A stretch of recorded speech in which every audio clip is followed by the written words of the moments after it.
अलीकडच्या काळात संगीतावर वेगवेगळ्या पद्धतीने संशोधन करण्यात येत आहे। मानसशास्त्रज्ञांच्या संशोधनानुसार संगीत हे आपल्या मनावर वेगवेगळ्या पद्धतीने प्रभाव पाडू शकतं। यालाच सॉन्ग सायकोलॉजी असं म्हटलं जातं। आपण दिवसभरात जी गाणी ऐकतो त्याचा आपल्या मनावर, शरीरावर कसा प्रभाव पडतो आपण या व्हिडिओच्या माध्यमातून पाहणार आहोत। यासाठी लोकल 18ने मानसोपचार तज्ञ डॉक्टर उत्तम गव्हाणे यांच्याशी सविस्तर बातचीत केली आहे।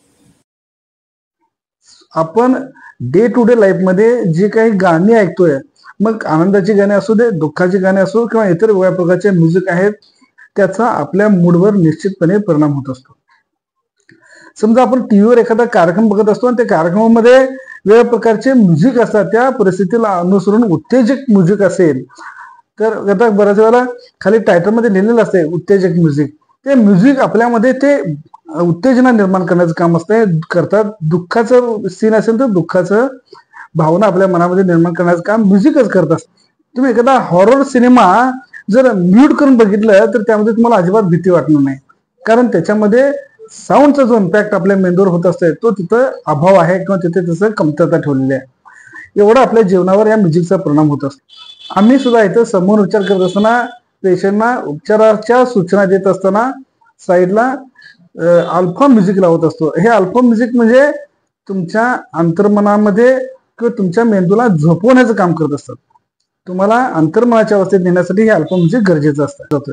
ज्यावेळेला हे म्युझिक आपल्या आसपास लागतं त्यावेळेला त्या म्युझिक मधून जे काही व्हायब्रेशन्स तयार होत असतात ते व्हायब्रेशन्स आपल्या मेंदूमध्ये पोहोचतात आणि त्या मेंदूवर त्याचा परिणाम होत असतो आणि यातून तुमचा मूड पॉझिटिव्ह, निगेटिव्ह, शांत, संयमी, उत्तेजक कसं होणार हे म्युझिक ठरवत असते।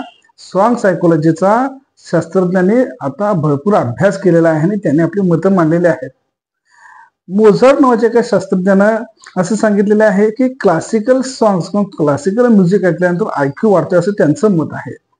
त्यानंतर बऱ्याच जणांनी असा अभ्यास केलेला आहे की मेंदूमध्ये ब्रेन सेल्स डॅमेज झालेले असतात ते रिपेअर करण्यासाठी सुद्धा या म्युझिक थेरपीचा वापर केला जातो। सॉन्ग सायकोलॉजीच्या या शास्त्रामध्ये रेग्युलर तुम्ही ज्याला म्युझिक ऐकत असता त्या म्युझिकमुळे तुमचा रक्ताभिसरण हे वाढत असते, शरीरामध्ये ब्लड सर्क्युलेशन वाढतंय, मेंदूमध्ये ब्लड सर्क्युलेशन वाढतंय, त्याचबरोबर मेंदूमध्ये केमिकल्स मध्ये त्याचा प्रभाव होत असतो। ब्रेन सेल्स मगाशी ऍक्टिव्ह होण्यामध्ये या सॉन्ग सायकोलॉजीचा वापर केला जातो। ओव्हरऑल मनावर, मेंदूवर, शरीरावर, तुमच्या मानसिकतेवर आणि टोटल तुमच्या स्वभावावर, वैचारिकतेवर या सॉन्ग सायकोलॉजीचा खूप परिणाम होत असतो। म्हणून गाणी निवडताना कुठल्या प्रकारची गाणी निवडायचं हे फार महत्त्वाचं असतं। नियमितपणे सॅड मूडची गाणी ऐकायची सवय असेल तर त्याचा स्वभावावर निश्चितप्रमाणे नकारात्मक परिणाम होण्याची शक्यता